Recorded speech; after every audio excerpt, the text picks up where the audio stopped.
Исәнмесез, эфирда яңалыклар чыгарылышы, студияда Лилия Гатина олғатыба койбір темалар турында. Йоршолда юл транспорт халакәтләре еш була торган урыннарын бетерү буенча эшләр дәвам итә. Кара исемлектән тагын нинди урын алыначак? Шулай өчен тагын бер мөһим объект Мәскәү проспектының дәвамын төзү. Бирдә нинди эшләр алып барыла? Йоршолда юл транспорт халакәтләре еш була торган урыннарын белтерү буенча эшләр дәвам итә. Әйтик, 17-дә А районы авария участогы исемлегеннән тиздән юкка чыгачак. Монда транспорт шишелеше төзелә. Төзелеш мәйданчыгында мэр Ноэль Мәгдиев җитәкчелегендәге делегация булды. Аның белән бергә объектка Шолы ТВ телеканалының төшерү төркеме дә юл тотты. Дәүләт автоинспекциясы мәгълүматлары буенча бу участокта 5 зыян күрүче белән 4 авария теркәлгән. Ул Бумажников микрорайоны һәм центральный тукталышлары арасында булачак. Борылыш Муса Җәлил һәм Йоршолы проспектларын тоташтырачак. Объектның озынлыгы 700 метр. Один из объектов, который, безусловно, требует своего внимания, это объект разворот под мостом на реке Меликески. Вы все участники дорожного движения, или пассажиры, или водители, часто видите, что здесь большое количество транспорта скапливается утром и вечером для того, чтобы развернуться и уехать по Сармановскому тракту. Күпер астындагы борылыш аркасында транспорт йөкләнеше бетереләчәк. Әлегә әзерлек эшләре, бараж пунктлар куела, элемтә челтәрләре чыгарыла. Бер машина юлы 3,5 метр киңлектәге 2 полосалы булачак. Моннан тыш башка төр эшләр дә башкарылачак. Тротуар предусмотрен будет, шириной энергоамбарочной будет от 1,5 метра до 2,5 метров. Освещение, разметка. Освещение будет 40 опор на данном объекте. Разметка будет наноситься термопластиком.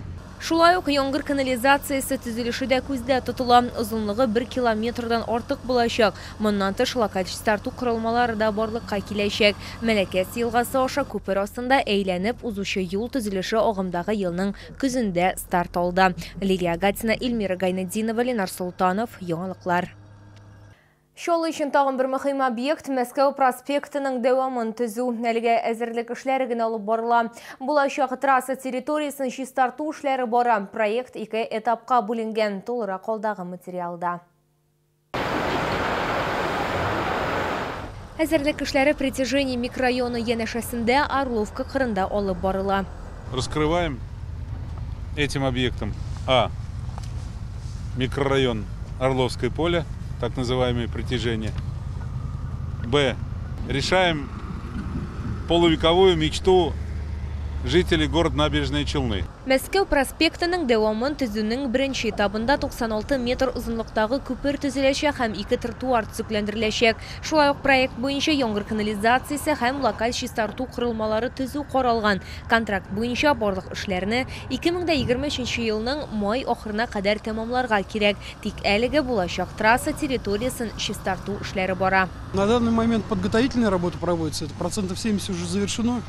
Это включает и снос домов, снос дач, которые были выкуплены, подготовка под опоры моста, завоз материалов и устройство ливневой канализации. Со стороны Орловки демонтировали порядка 5 домов, дачных участков 13 уже демонтировано. То есть площадку уже расчистили, подготовили. Мәскәү проспектының озынлыгы 1,5 километрны тәшкил итәчәк. Бирдә һәр якка 2 полосалы хәрәкәт булачак. Икенче этапта юлның үзен төзү күздә тотыла. Белгечләр сүзләренчә, барлык эшләр дә киләсе елның декабрь ахырына кадәр тәмамланачак. Лилия Гатина, Эльмира Гайнетдинова, Ленар Султанов, яңалыклар.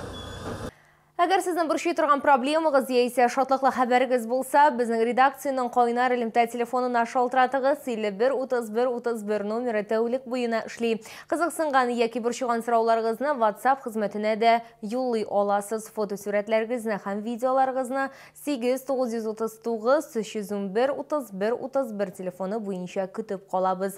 Безнең хәбәрчеләребез сезнең белән элемтәгә кереп проблемагызны хәл итәргә булышыр. Кирәкле җитәкчеләр белән күзгә-күз очрашырга ярдәм итәр. Бәлки нәкъ менә киләсе чыгарылышта сезнең мәсьәлә хәл ителер.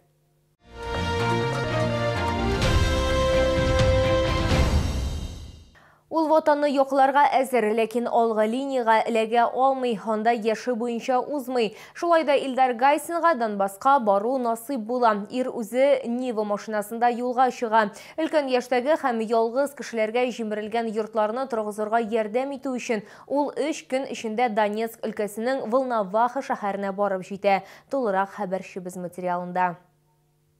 Хәзер Илдар Гайсин яңадан үз эшендә, балалар бакчасында поста. Ләкин июль айында ул монда булмаган. Волонтер ул вакытта ял алган. Куя җыенуы турында беркемгә дә әйтмәгән. Бу хакта туганнары гына белгән. Ир Волноваха халкына ярдәм күрсәтә. Өлкән яшьтәге Донбасс халкының йортларын торгызуда катнаша. Тәрәзәләр куйдым, пыялалар. 96 яшьлек әбигә. Әби үзендә шундый ихтияр көче тота, шундый итеп әйтә. Нигә мин әйтәм, сез алданрак әйтмәдегез администрациягә? Ул әйтә, балам дип, бер мин генә мондый хәлдә түгел бит. Без бит илдә барыбыз да шулай ди.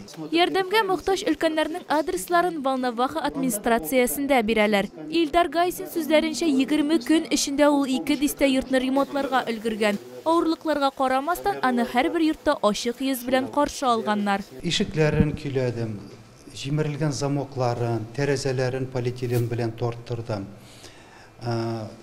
Урындыклар ватылган, өстәлләр ватылган, шкафлар җимерелгән.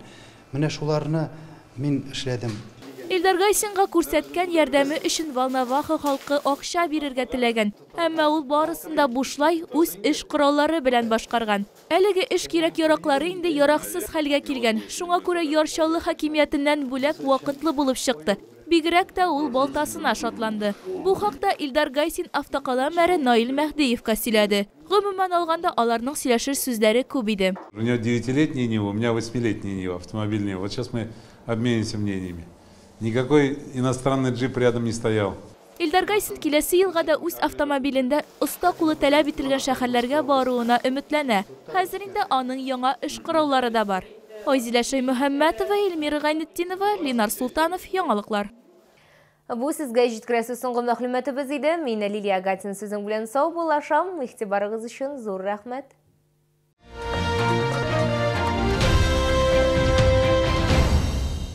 Сатып алдым кэшбэк. Акбарс банкның Мир дебет картасы һәм бар нәрсәгә 10% кэшбэк белән бу процесс бер кайчан да тукталмаячак. Акбарс онлайн кушымтасын урнаштырыгыз һәм картаны бушлай рәвештә рәсмиләштерегез. Требуются водители-экспедиторы категории С, водители на ДАФы категории Е, грузчики. Телефон 8 919 626 30 70. Откройте вклад в Акбарсбанке и получите шанс выиграть сертификат на 100 тысяч рублей на покупку бытовой техники или 3000 рублей на продукты. Подробнее на akbars.ru. 15 декабря. ДК КамАЗ. Легендарный мюзикл «Призрак оперы». Карта забота платежной системы МИР от Акбарсбанка для пенсионных и социальных выплат. Переведите пенсию на карту забота, добавим 3000 рублей к первому зачислению. Оформите на akbars.ru. Остановить развитие близорукости у детей сегодня – это реально. Опытные офтальмологи сети салонов «Оптики Регион» подберут вам очковые линзы Stellast, которые обеспечат не только четкое зрение вдаль, но и позволят контролировать прогрессирование миопии.